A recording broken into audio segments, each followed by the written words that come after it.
শুক্লাচরণ নোয়াতিয়া কি মানে সংখ্যালঘু মন্ত্রী আইছিল নেই? জি না, আইছে না। সংখ্যালঘু মন্ত্রী আইছে না আপনাদের কাছে? তো রাজ্যের মানে সংখ্যালঘু অংশের মানুষের, বিশেষ করে শাসক গোষ্ঠীর, শাসক দলের সংখ্যালঘু মোর্চার বিশেষ করে বিভিন্ন প্রতিনিধিরা আইছে নাকি? বিল্লাল মিয়া থেকে বা মুবাশশর বা জসিমউদ্দিন, তারা কেউ আইছে না? না, কেউ আইছে না। আপনাদের পাশে কেউ আইছে না? এই পর্যন্ত কেউ আইছে না। উনাদের পক্ষ থেকে কোনো মানে আপনার কোনো কিছুই খাইছেন না? কোনো পাইছি না। আপনাদের টোটাল কয়টা ঘর জ্বালা হয়েছে? আমরা টোটাল গড় জ্বালা হয়েছে আপনার 18টা, 6টা জ্বালানি হয়েছে আর 12টা ভাঙাচুর হয়েছে, কাটা ছিঁড়া হয়েছে।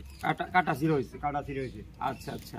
কিছু বলতে কিছুই নাই। সরকার থেকে এখন পর্যন্ত কিছুই পাইছেন না? আমরা সরকার থেকে প্রতি গিরে 6,000 টাকা করে পাইছি, আর কোনো সহযোগিতা কোনো কিছু পাইনি। কিছুই পান নাই? কিছু পাইনি। আপনারা এখন থাকেন কোথায়? আমরা এখনো কেউ আছে গাছের তলায়, কেউ আছি বাড়ির পাশে, কেউ আছে বিভিন্ন হিসেবে আছে, বিভিন্ন শিবির। আর মেয়ে লোক কিছু আছে শিবিরে, কিছু আছে এই বিভিন্ন জায়গায় পড়ে আছে। বন্ধুরা, রাজ্যের প্রত্যেকটা মানুষের কাছে আমরা এই বার্তাটাই পৌঁছে দিতে চাই যে দুর্গানগরে গত 25 তারিখ রাত্রে কিছু দুষ্কৃতী দ্বারা একটা ঘটনাকে কেন্দ্র করে, একটা কালী মূর্তির ভাঙাকে কেন্দ্র করে সংখ্যালঘু অংশের মানুষের বাড়িঘর জ্বালিয়ে দিয়েছে। গোটা রাজ্যের মানুষ দেখেছে, গোটা ভারতবর্ষের মানুষ দেখেছে।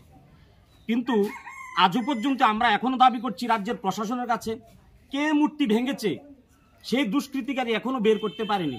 কিন্তু তার উপরই এই রাজ্যের সংখ্যালঘু অংশের মানুষের কে অপবাদ দিয়ে, মুসলিমদেরকে অপবাদ দিয়ে কিছু বাড়িঘর জ্বালিয়ে দেওয়া হয়েছে। শুনেছেন অলরেডি কিছু মানুষের ওনাদের ঘরগুলো তছনছ করে দিয়েছে। ঘরগুলো প্রথমে লুট করেছে, তারপরেই এই ঘরগুলো জ্বালিয়ে দিয়েছে। এই জন্য আমরা আজকে এই স্পটে আমরা গত 26 তারিখ আসার জন্য আমরা চেয়েছিলাম, প্রশাসন আমাদেরকে দেয় নেই। আজকে এখানে এসেছি। আমরা এখানে এসে খুবই মর্মাহত।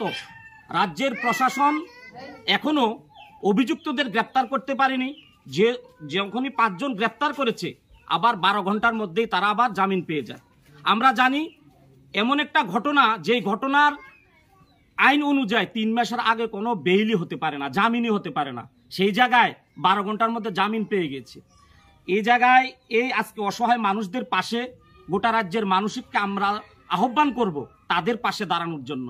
পাশাপাশি এই যে যারা দুষ্কৃতিকারী, তাদেরকে অবিলম্বে গ্রেপ্তারের জন্য আমরা প্রশাসনের দৃষ্টি আকর্ষণ করছি। এবং রাজ্যের প্রশাসনের রাজ্যের আমাদের সংখ্যালঘু মন্ত্রী কাছে আবেদন রাখবো, আপনি একবার দেখুন এখানে কি আজকের আপনি যে দপ্তরের মন্ত্রী, সেই দপ্তরের মন্ত্রী হিসাবে সংখ্যালঘু অংশের মানুষ কতটুকু অসহায় আছে। আমি রাজ্যের মুখ্যমন্ত্রীর কাছে আহ্বান করব, মাত্র 8 কিলোমিটার দূরে আপনার বাসভবন। রাজ্যের মুখ্যমন্ত্রী আপনি একবার এসে দেখুন তাদের কি অবস্থা। আমি আহ্বান করব রাজ্যের সংখ্যালঘু মোর্চার বিভিন্ন নেতৃত্বদের কাছে, আপনারা একবার দেখুন এখানে কি হয়েছে।